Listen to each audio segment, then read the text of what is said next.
Joy Crooks, who's probably very, very happy this evening, rightfully so. I mean, really, she must be absolutely chuffed.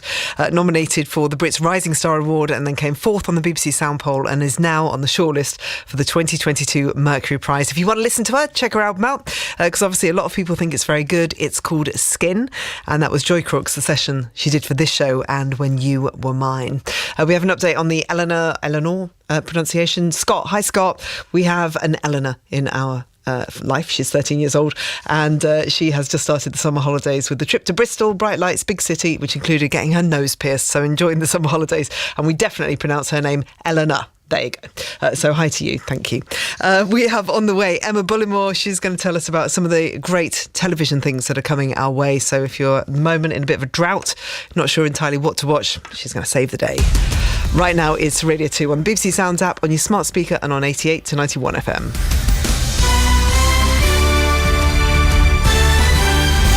BBC News at 8 o'clock. This is Harvey Cook. The first semi-final of the 2022 Women's Euros between England and Sweden is getting underway. The winner will earn a place in Sunday's final, something the Lionesses haven't achieved since 2009. France and Germany will play in the second semi-final tomorrow. These England fans are at Bramall Lane Stadium in Sheffield. I'm so excited for tonight. I think the ladies are going to do really well with it. I just think it's starting with football. Expect a crack of a game. I'm sure we're going to get one from England tonight. I think it's going to be a brilliant game. We're definitely going to win. Well, I've got a ticket tonight. I think it's going to be brilliant from the both teams here. Tonight's TV debate between the Prime Ministerial hopefuls Liz Truss and Rishi Sunak has been halted after Talk TV's presenter for the event fainted while it was on air. The broadcaster apologised to viewers, saying that although Kate McCann was fine, the medical advice was not to continue. More than 40,000 workers from Network Rail and 14 train operating companies will walk out tomorrow in a dispute over pay and conditions. About 80% of services won't run because of the industrial action by members of the RMT union. It's one of a number of rail strikes this summer. Nigel Harris, the managing editor of Rail magazine, says people will stop using trains if they continue. What we've got now is a leisure-led railway. Those people do have a choice. And at the moment, they've got crowded, overcrowded trains with insufficient timetabling.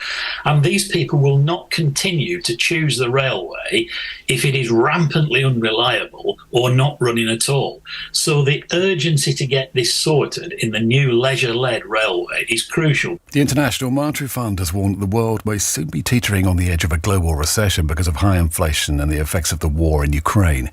The fund has also downgraded significantly its forecast for Britain's economic growth next year, predicting that output will rise by only 0.5%. That's the slowest rate of the G7 group of leading industrialised nations. Two men in Wiltshire who were attempting to flee the scene of a crash were stopped on their getaway pursuit by an unusual hero. People in the town of Malmesbury chased the men until they reached a field where 6-foot-high emus were nursing their young.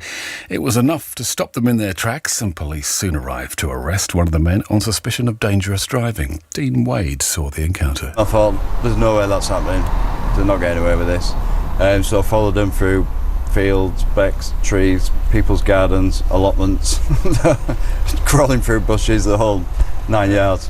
And then into the emu field, and unfortunately for him, emus are curious birds. And the weather, patchy cloud and isolated showers in northern Scotland and southeastern England this evening. They'll clear though as the night progresses. Clear spells will widely develop from the west. And that's the BBC News at 8:03. This is Joe Wiley. Joe Wiley. BBC Radio 2. This speech is my recital.